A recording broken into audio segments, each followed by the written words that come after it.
करवावहै तेजस्विनावधीतमस्तु मा विद्विषावहै।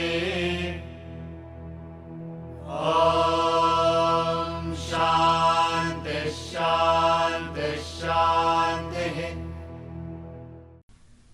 Chapter 2, World and Human Being.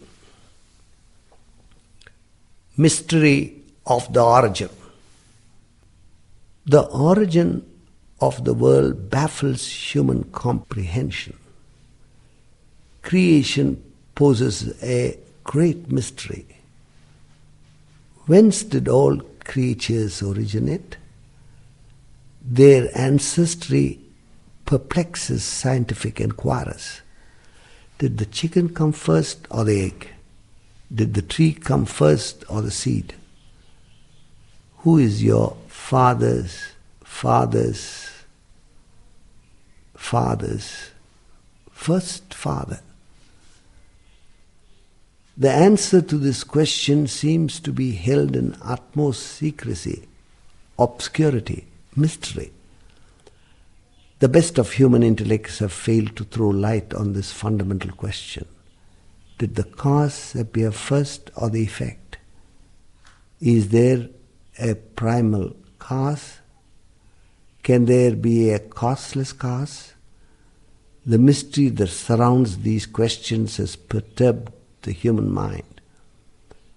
To appease the disturbed mind, a name was given to that causeless cause. The name was God. God is believed to be the primal cause of everything. He is reckoned to be the origin of the world, reputed to be the creator of the universe. Some posit a personal God with a form, others an impersonal God without a form. Few understand that the introduction of God as creator is a mere intellectual proposition. No inquirer of truth would be satisfied with such a bare postulation. The second chapter of the book is titled World and Human Being. This faculty of subtle intellect is what differentiates us from the animals or any other creatures. Assuming, even if we give the benefit of doubt that animals do have intellect, it is at a very, very base level. See, if you say intellect's faculty is to think, suppose you show a biscuit to a dog from a distance. The dog comes to you because it likes the biscuit. But you are hiding a stick behind you, and when the dog comes near, you give that dog a whack with the stick. It runs away in pain. Again, you show that biscuit. Now, what does the dog do? It is still wanting that biscuit. It has also got the experience of getting a beating. So, for a moment, it might pause, try to come near, or it may be in doubt. Like that it is. This process of what is happening within the dog can be called as a thinking in a way. It is thinking whether it should come or not. Okay. Like that, there can be various experiences that are there in various creatures. And what is interesting is that sometimes we see certain phenomenal acts in animals when it is caught in nature. A crocodile is catching something and a bison is fighting that, or there are unconnected species for which some animals are being even being sacrificial. Sometimes we see that.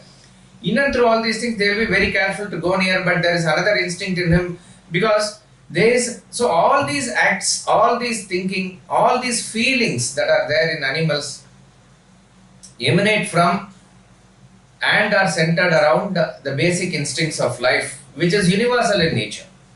That is there. But beyond that, there is no scope of further thinking. See, a whale is there. That whale migrates from pole to the equator in the winter, maybe breeds there and then goes back to the pole in summer. Like this, it is always doing. Its ancestors were doing that thousands of years ago, and it will do the same thing now. And the same thing will be done thousands of years later also. There is no way that a whale will suddenly think, why am I swimming all the while? Can I not, try to build a boat? It cannot happen like that. It's just not possible.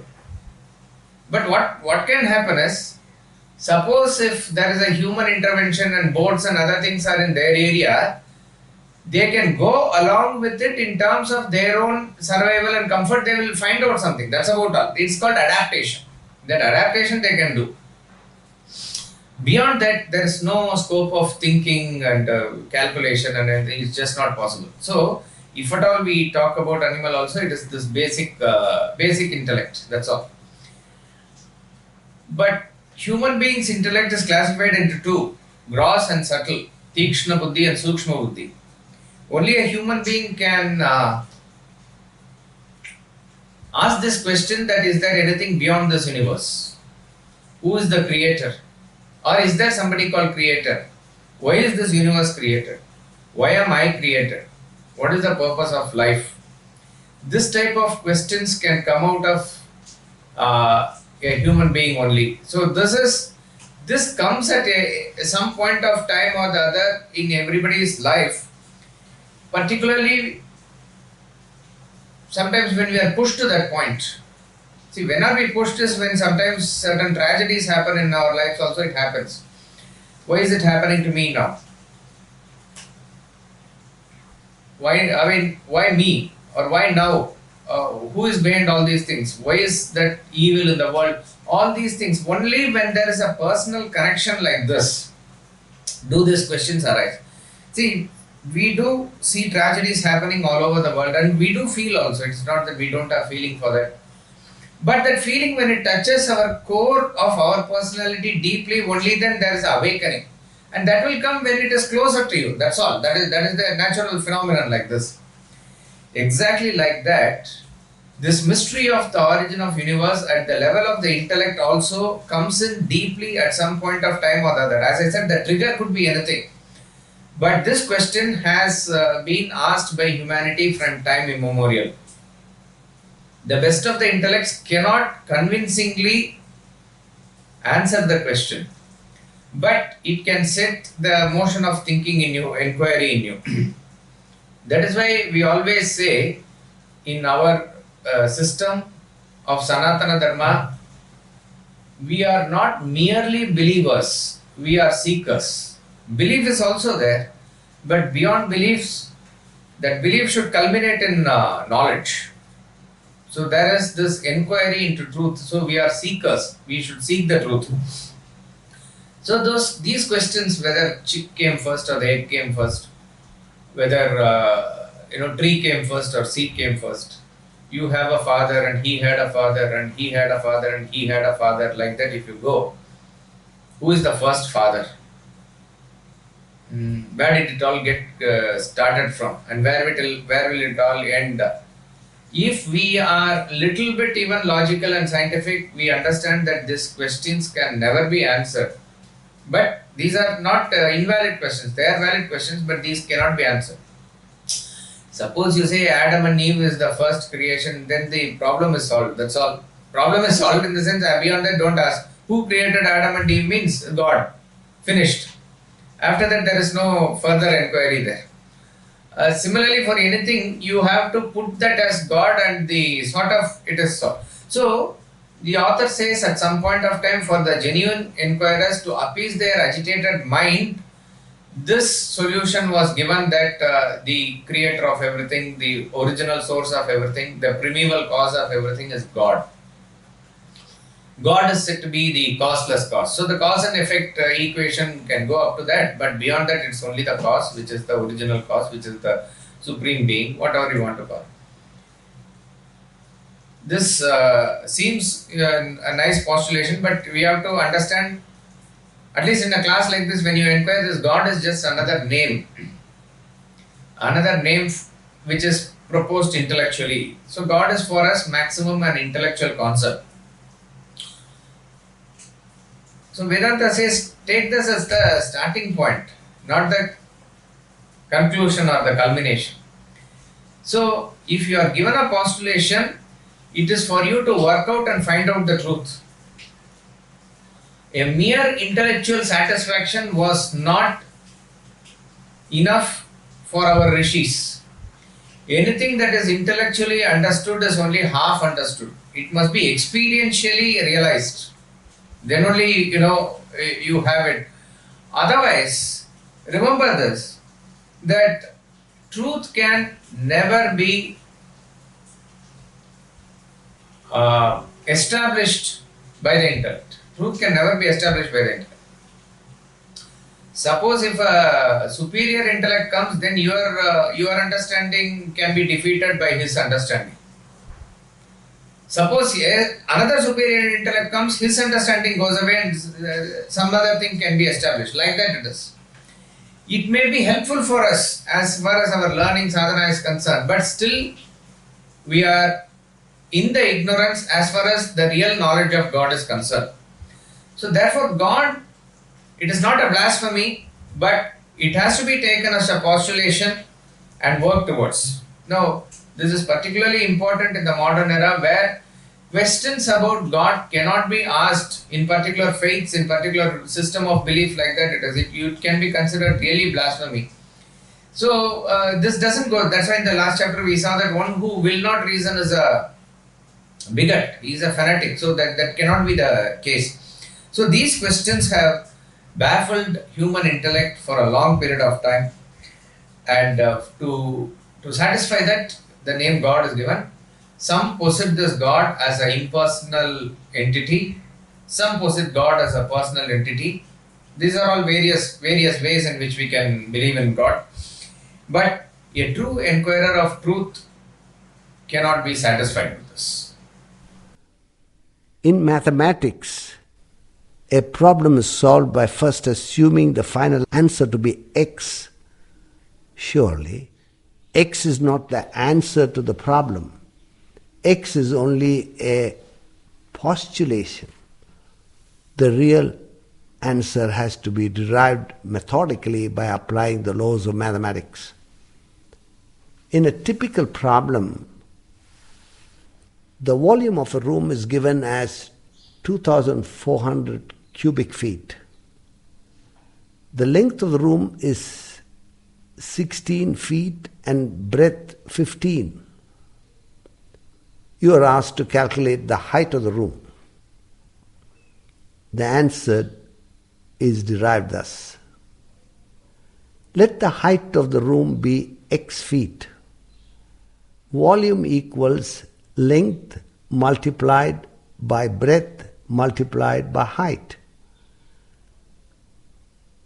2,400 equals 16 multiplied by 15 multiplied by x.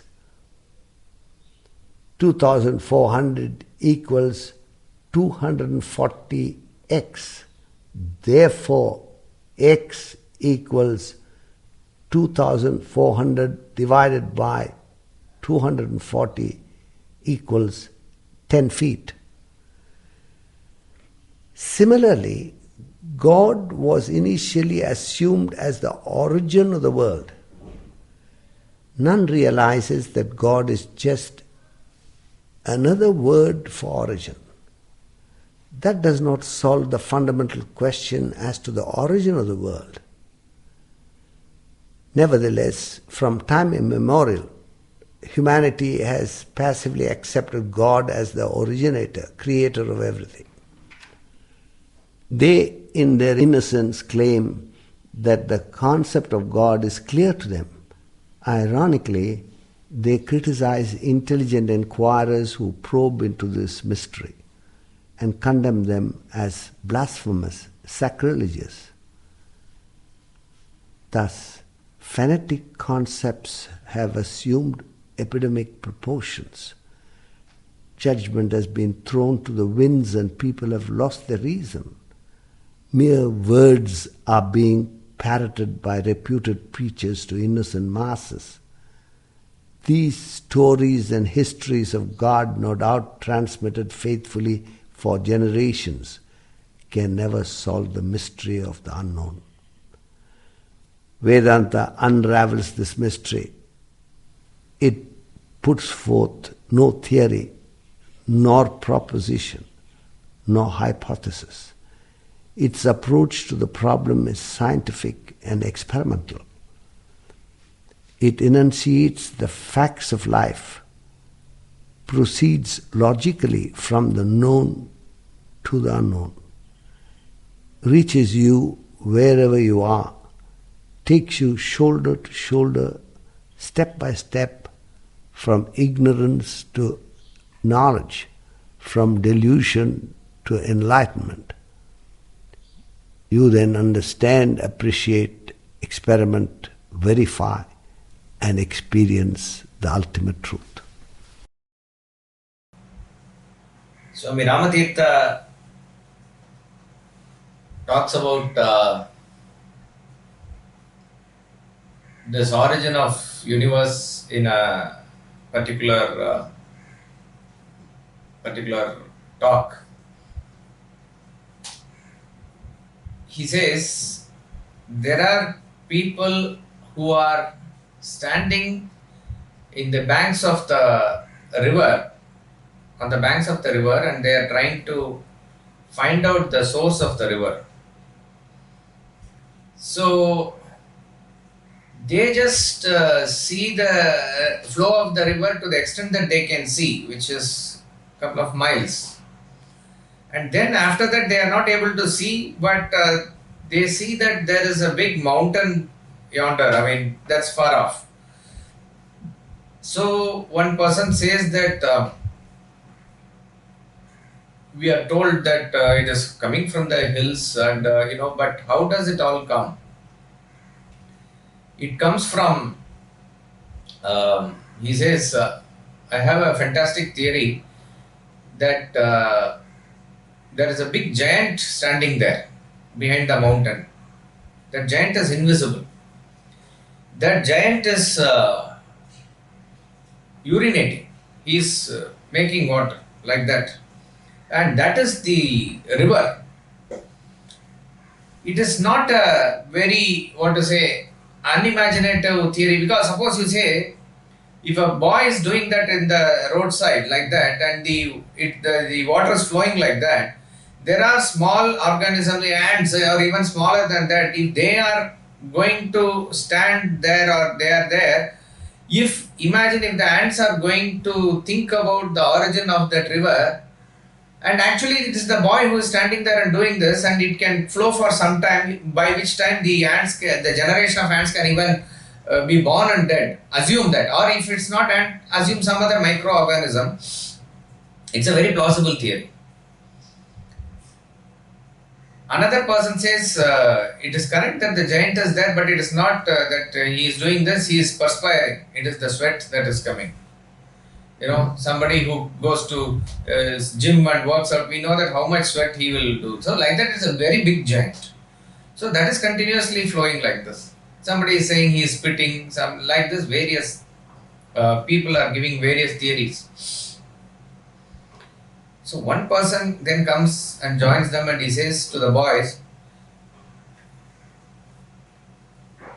I have gone to the origin of the river, and I know for sure that there is no giant there standing. The river starts from a spring there, and the spring comes from a hard rock. And that spring continuously comes, and that is what is flowing as the river here. then all the others are saying there, what a stupid theory this is.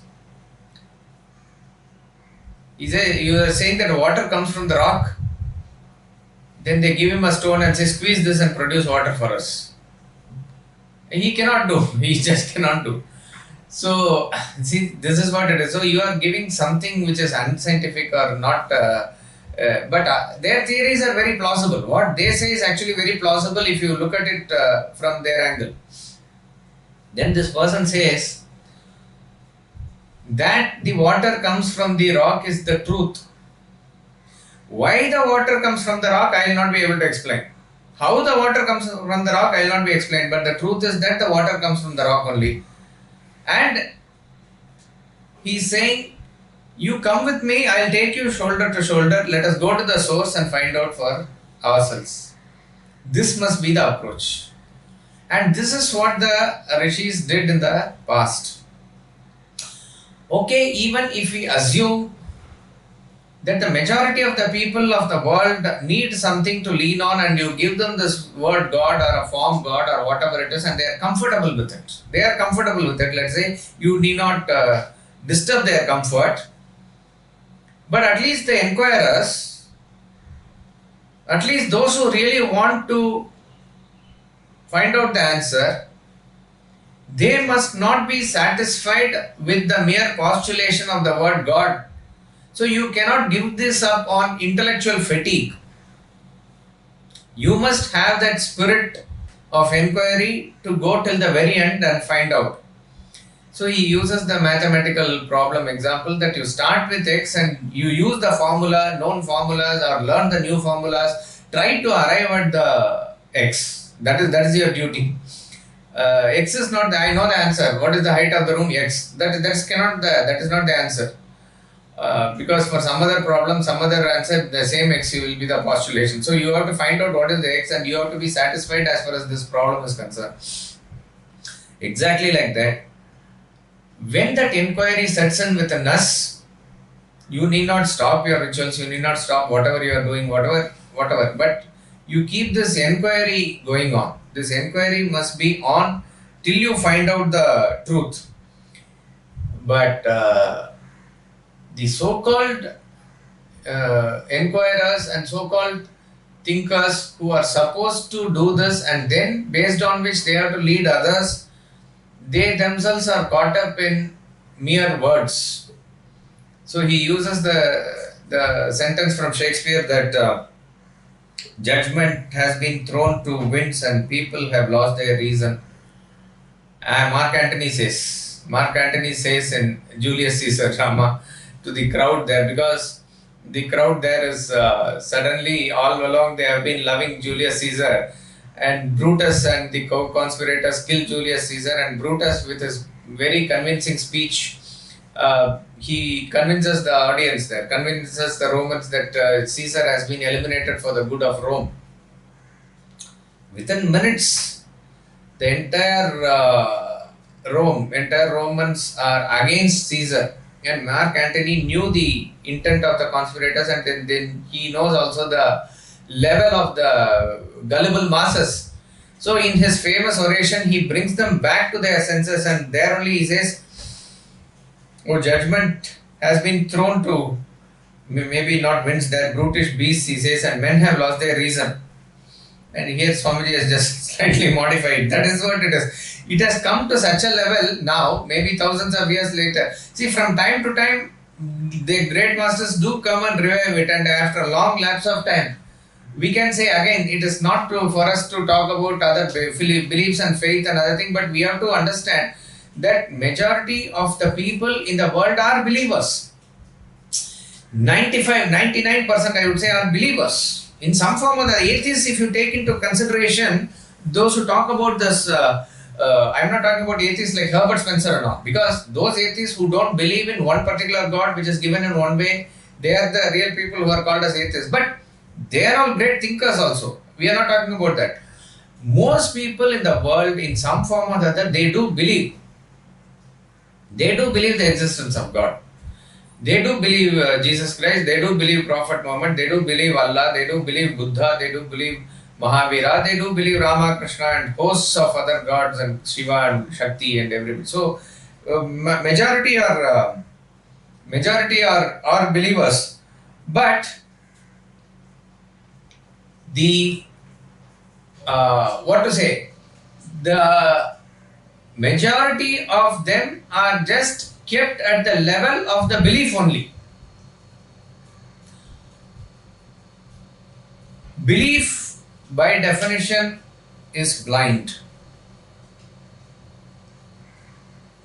Belief by definition is actually blind, but you have to believe. So this sort of a thing and the parallel intellect cannot go together. That's what we need to understand. Therefore, we need to have this belief system, but starting from the belief system, you have to have the inquiry. And so therefore, then only it will go parallelly. You are probing into the truth. Then actually what happens is that belief system which is centering around your emotions will get strengthened, and that is why later we have the chapter called as strength of emotions. Otherwise emotions become very weak. It becomes very weak, and therefore we will not stand a chance against any normal challenge also in the world. That's not possible at all. If that belief system is slightly altered here or there, I mean, it can lead you to any consequences. Therefore, your approach to life must be, again, we have to have this conviction. We are brought up in a culture also. It is all good to have that humility, respect, bhakti, everything, because we need to develop with that. That is when mind develops first. It must be having that. But as humans, when the intellect develops, the spirit of inquiry should be understood and it should be respected. That is how our approach should be there towards the mystery of the origin. From the known to the unknown. The origin of the world is unknown to the masses. People wish to know the unknown origin. They inquire, they question. The ready answer provided to them is God is the origin. God created the world. Most people accept it. They are quite satisfied. But it does not answer the question, since God is equally unknown. How can one unknown convey the knowledge of another unknown factor? Knowledge of anything can be gained only through known factors. Any number of unknown factors cannot provide you with a grain of knowledge. Knowledge proceeds from the known to the unknown. It is the fundamental principle of education. A simple illustration elucidates this principle. A tourist wishes to visit the local museum. He does not know its location. He inquires. You tell him that it's behind the public library. But the location of the library is unknown to him. He cannot find it. You then tell him the museum is next to the hospital. He still cannot locate it, since he does not know where the hospital is. You may give him scores of other factual details of the location of the museum. None of them can help as long as they are unknown to him. But give him a known factor. Tell him that the museum is opposite the clock tower, and he knows where the clock tower is. This known factor instantly conveys the knowledge of the unknown location of the museum.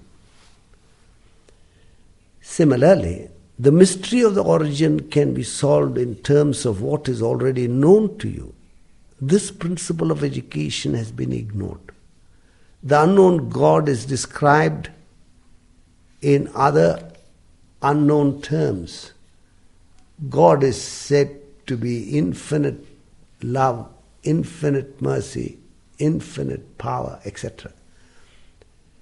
But the human intellect cannot conceive infinity. All these terms are unknown. Such unknown agents cannot solve the mystery of the unknown. The fundamental principle of education is that it has to proceed from the known. God is unknown, and that is what was the beginning of the chapter. He says the mystery of the universe, where did it all come from, and the postulation was given in terms of the word God. And if you ask anybody in any language, any part of the world, who is God, what is God, they are very clear. They are so sure. And we are not going into the merits of what they say also, because they have been told that and they sincerely believe it, which is God is infinite. God is infinite love, God is infinite mercy, God is infinite power, God is infinite in His pervading, all pervading. Like that it is. In every aspect of it is explained to us or told to us by this term infinity. But human intellect cannot fathom what this infinity is. So if you carefully analyze all the terms that are given for God is a substitution, that's all it is. Infinite is another name for God, that's all, isn't it? Who is God means infinite, who is infinite means you can say God, something like that it is. It really does not give the proper answer. Okay. And at least if you use those terms and try to probe further, that doesn't happen. So he says it really does not take a person towards the true knowledge of God.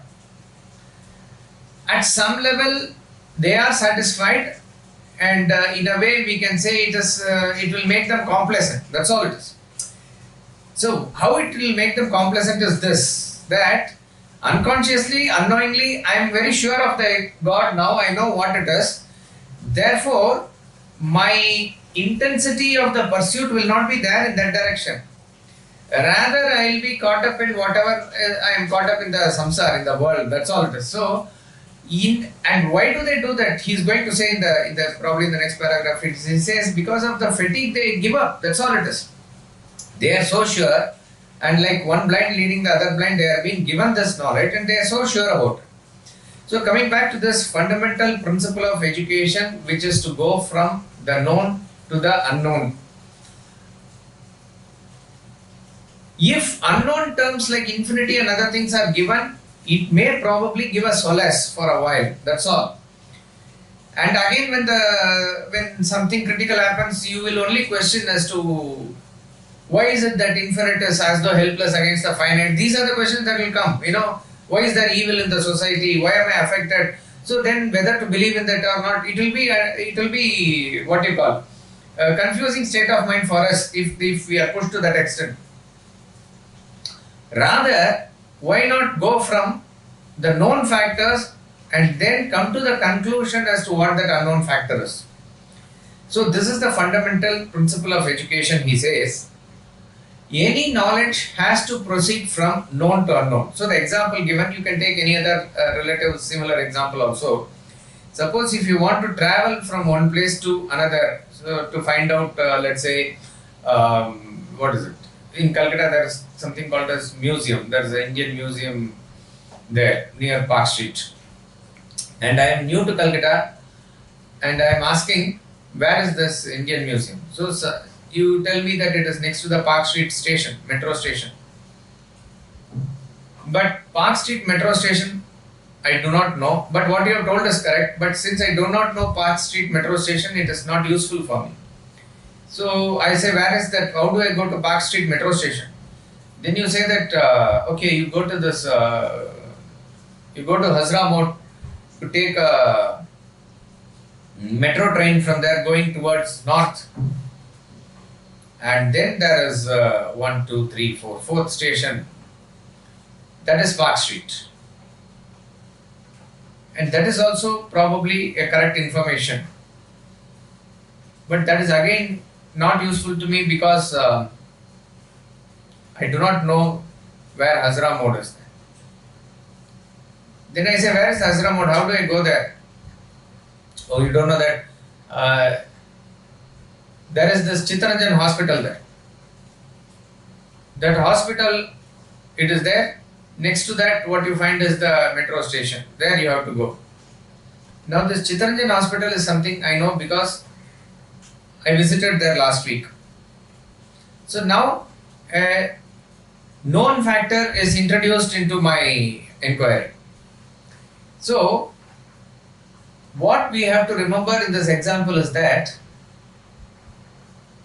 so many true statements can be given, but the journey has to start or can be started only if there is at least one known factor. There has to be at least one known factor for you to start the journey. If it is not that I am asking you to, you are asking me how to imagine the museum. You want to actually go there and experience the museum. So if you want to go there means you are wanting to travel there and see it. So if you want to travel, you have to ask somebody, that somebody you are asking, your friend, you have belief, all that thing is fine, and that friend is also trying to help you, but he has to give you a known factor. So first thing is that you need to start the journey. To start the journey you need a known factor. Second is, imagine without the known factor you yourself go, you maybe catch an auto or catch a bus or catch a train or something, you are sitting and somewhere going. Constantly the thought will be there, am I in the right path? Am I going to the destination? This doubt will be definitely there. So let us assume along the way there are some beautiful sceneries that are there. There are some attractive tourist spots that are there along the way, just to even see. Or you are new to Calcutta, some tram is going, your tram is there. But with this doubt in mind, are you fully available even to look at what is around you and enjoy? That is also not there. One aspect of you is only thinking, am I going the right direction? Like that it is. So, first of all, your journey doesn't begin. Second, you do not enjoy the journey fully also. And third, there is no guarantee that you will reach the destination. That is what is the important aspect of it. Now, what is interesting is, when you go from the known factor and you have taken the instructions properly, it's very nice that you are now sure of the journey, because you know and your starting point is very clear, you are sure of the journey. And now that you know that, okay, so much time will take and along the way you are enjoying the sight there. You are extremely happy about the journey also. So your journey is not boring. Your journey is enjoyable. And third is, definitely you reach the destination also. Like that it is. If you understand from the point of view of Vedanta that the ultimate aim is to know this principle, whatever it is, and that you take it as the destination, it has to start from some known principle.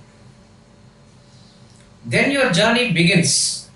If that known factor is not there, you are not sure when and how to go, where to go, there's no proper clarity there. And then, if you are starting from the known factor and taking the instructions and going along, obviously you are sure of the journey. Along the way you see the milestones also, but more importantly, since you are clear, you enjoy the journey. So this person who is on this pursuit, this is not directly connected with what you have read, but I am saying you can extend the example to understand this, that you are enjoying your journey in the world also. In other words, a proper inquiry from a proper starting point and through proper guidance, if it is there, actually you enjoy the journey in the world. The journey in the world is no more a monotony or boredom. And before you realize, actually you are there in the destination also. All these three can happen only when you start the journey from a known point. So therefore, the author says that most people who are given the answer that it is God, they just accept it and they don't go beyond it. But if you ask them what is God and how it is, they will all try to explain it from the point of view of that it is infinite mercy and infinite glory and infinite this thing. but it can give you solace, and it may be true also. It can give you solace for a time being, but it cannot help you unravel the mystery. The mystery has to be unraveled only when you go from the known to the unknown. The great Persian poet-philosopher Omar Khayyam makes a satirical reference to such futile descriptions of the Supreme Reality. They talked about and about. I came out of the same door I entered. But the mass of humanity is innocent. They struggle with these unknown terms and terminologies. Little do they realize the limitation of their efforts. The true knowledge of God remains ever in obscurity. The intelligent become conscious of their incapacity and give up their pursuit of God. The ignorant believe that they know God. In their ignorance, they parrot their undigested concepts to the world.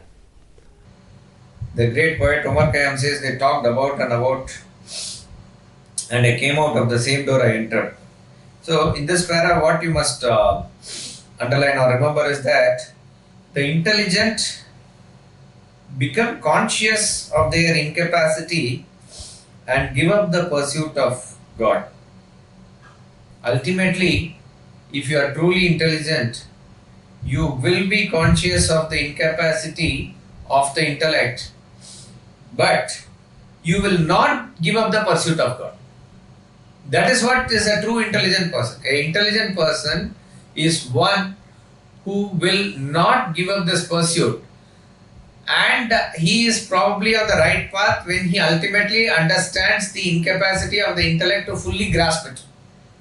But to begin with, you have to put in all the effort. Try to probe, try to find out. There are various processes. When we go through this process also, now it is Shravana, it is Manana, all this is involving the intellect, right? That is how you have to go.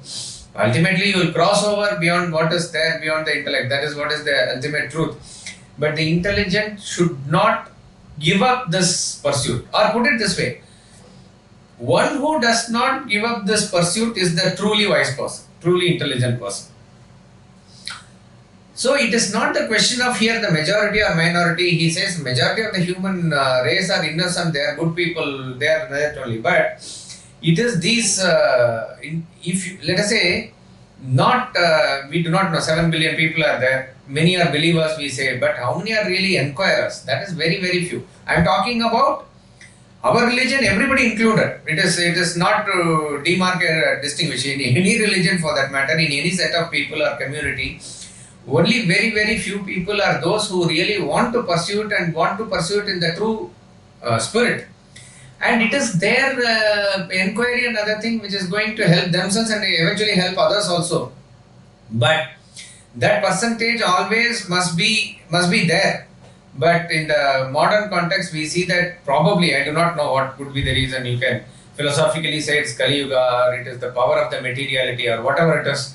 It is just that our inquiry is only directed into more of worldly things. The inquiry is there, the power of inquiry is there, capacity is there. It is not that you are any less intelligent than your ancestors or something, but the direction of inquiry, that is. So that you do not give up on the basis of your incapacity. Your incapacity should actually even prompt you further that there is something beyond and how to reach it. That earnestness and that thirst, that yearning must be always there.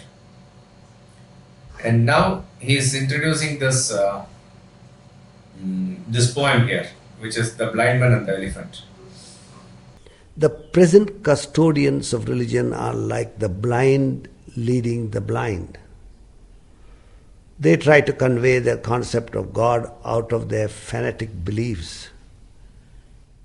They are like the 6 blind men who described an elephant in a poem by Godfrey Saxe. These blind men wanted to know what an elephant was.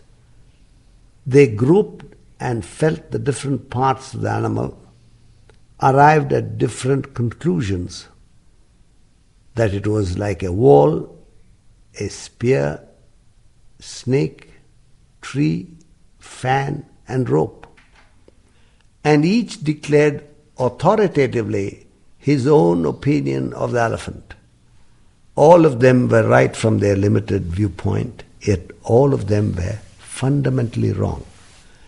The poem, The Blind Men and the Elephant.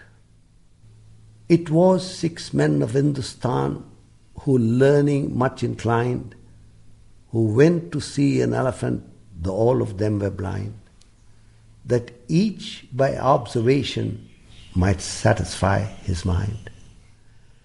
The first approached the elephant, and happening to fall against his broad and sturdy side, at once began to bawl, God bless me, but the elephant is nothing but a wall.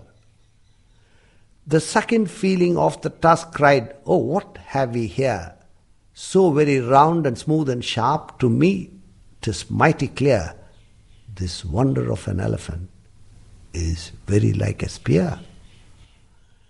The third approached the animal, and happening to take the swarming trunk within his hands, thus boldly up and spake, I see, quoth he, the elephant is very like a snake. The fourth reached out his eager hand and felt about the knee. What most this wondrous beast is like is mighty plain, quoth he. 'Tis clear enough the elephant is very like a tree. The fifth, who chanced to touch the ear, said, Even the blindest man can tell what this resembles most. Deny the fat who can, this marvel of an elephant is very like a fan. The sixth no sooner had begun about the beast to grope, than seizing on the swinging tail that fell within his scope, I see, quoth he, the elephant is very like a rope. And so these men of Hindustan disputed loud and long, each in his own opinion, exceeding stiff and strong, though each was partly in the right, and all were in the wrong. So oft in theologic wars the disputants, I ween, rail on in utter ignorance of what each other mean, and prate about an elephant not one of them has seen. John Godfrey Saxe. We did this poem not long back when we did the Select English Poems. So the author is bringing in this poem at this context only to substantiate the point that it is the blind who are leading the blind in the modern context of, in the modern world of religiosity. People who are very sure of the knowledge of God, and they want to tell others and they want to educate others. And what is interesting is this concept is not applicable just here and now. Even in the Mundaka Upanishad, it comes at a different level. At a different level. He says, Anthe neva niyamana yathandaha. Blind leading the blind. It is like the blind leading the blind. Okay. In this poem, the elephant is the enormous big entity. So elephant can be equated to the infinite God here. And the people, the 6 blind men who want to, what is interestingly given in the poem is who want to see the elephant. So what one message that we can derive from the first line of the poem or first stanza is that the human equipment is incapacitated to understand the true knowledge of God. So to see, actually the eye is the main equipment, and that they don't have, and they want to see it. How is it possible? So he sarcastically he says that, and that is why he says to learning much inclined. Okay, very interested in learning, Okay, at least they could have said that I want to experience an elephant or some word, but he has very beautifully put this word that they went to see an elephant. Now, again, where is this coming from? We do not know. It could be part of the old folklore of Panchatantra or any story here. I do not know the source. Or it could be that the elephant is more seen in India. Of course, next to Africa, it is there more in India. And also, we do have so many arguments and disputes that has been also part and parcel of our culture. All this could have been the reason that he has chosen men of Hindustan like that. And all of them are led to the place where the elephant is there. Each of them is actually trying to feel the elephant with his hand, with his touch, and trying to come at a conclusion. Another one point we can extend and try to find out in this poem is that each and every person has touched one aspect of it, and he has some imagination out of it, which is correct. That's why he says towards the end that though partly all were right actually, but fundamentally they were wrong because they have got a completely different imagination based on their limited experience. So one is that limited experience, another is their limitation in the equipment. Okay. Now we can very well ask why he did not even little bit go further and go to the next part. They have failed in that, isn't it? They were very satisfied in that one part that they touched and they were very sure of the answer. And that is one aspect that we need to be careful as far as we are in. I know, like frog in the well, sir, my guru has said, and this is what it is. There's nothing more I need to hear from anybody. We cannot put a cap on our thinking like that. It is just not possible. It's just not. I remember when Parthiv Patel, an Indian cricketer, he was a very promising player. Even now he is playing. So he's chosen in some IPL teams because he's not yet old. He must be not even reached his mid-30s yet. What, 16? Yeah, 33 maximum, something like that must be his age now. He was chosen for the Indian team when he was 16. I'm talking about 2003-4, something like that. And that was an Indian team which was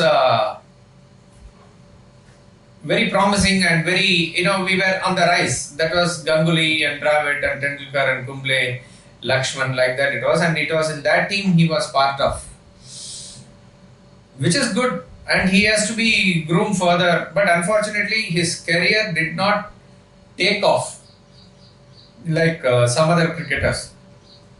He is now not finding part of any proper Indian team and all. He's just not there. He came up, and now why I'm thinking of Parthiv Patel is that in that state, when somebody was giving certain suggestions or advice, he says, there is enough people and seniors in my own team now that I don't need to listen to anybody else. That's what he made as a statement in the press.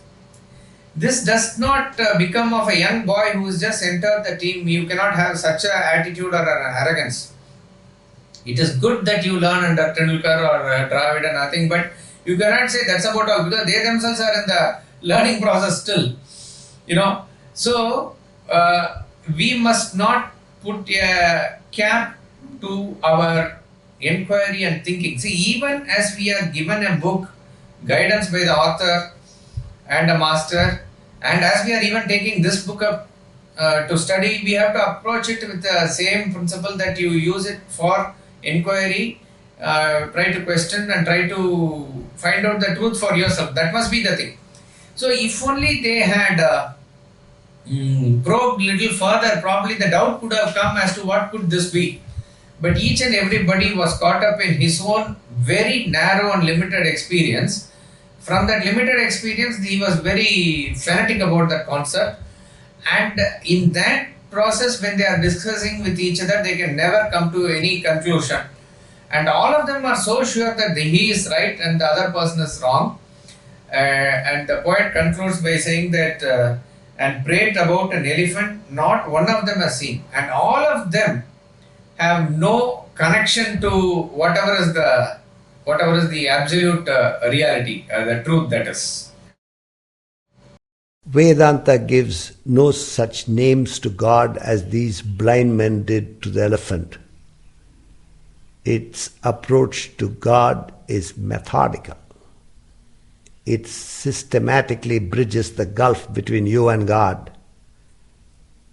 It provides you the philosophy to study, contemplate, assimilate, and apply it in your life for you to evolve spiritually and reach the ultimate state of self-realization, God-realization.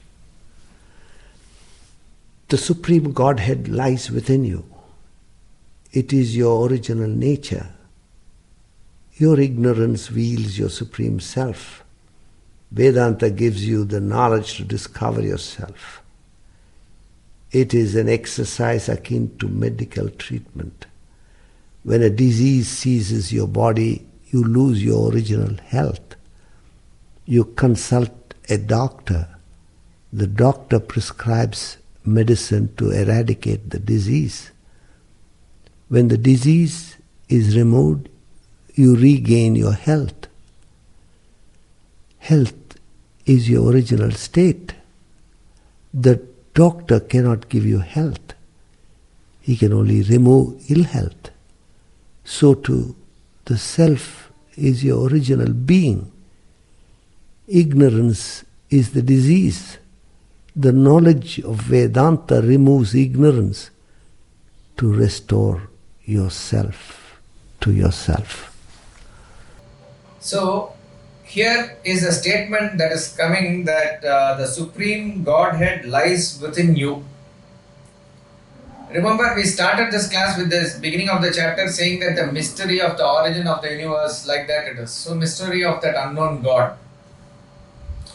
So, the question of trying to understand the God principle has always been directed to find out that entity as to who is God or what is God. And the author also says that the inquiry has to start from known principle. And here is a statement that is coming that the Supreme Godhead lies within you. So your inquiry is there. That inquiry is not curved, but it is directed to within you. He is saying what you are searching is actually within you. And you are something that is sort of known to you. You cannot deny this, that I don't know myself, isn't it? So, this is how it should start. So, there are 2 points from where the inquiry can start. One is who is God. Another is to ultimately ask this question. So, to ask that question, he is giving something that it is within you. So ultimately you have to resolve it by finding that who is that is within me also. But the starting point here is not the unknown God. That starting point here is me. Now I leave you with this thought. He says that Vedanta is methodical and it is giving you subject matter for you to study, contemplate and find out the truth. All that is correct. So there we have seen now there are 2 starting points. One starting point is that unknown God. Another starting point is you, the individual. Right? What is the advantage of a person who is holding on to that belief system of unknown God, and what is the advantage of the person who is holding on to this principle that it is me and I have to find out myself? So, in other words, somebody has the holding point of that unknown entity. Somebody has the holding point of it is me, I have to find out the truth within myself. Both may be in the process. Both may be now in the level that they do not know the ultimate reality. Both have been given certain things for them to find out, whatever it is. But try to find out what is the advantage or disadvantage for both And is there a way by which you can probably combine these two in your pursuit? Think about it. We'll continue in the next class.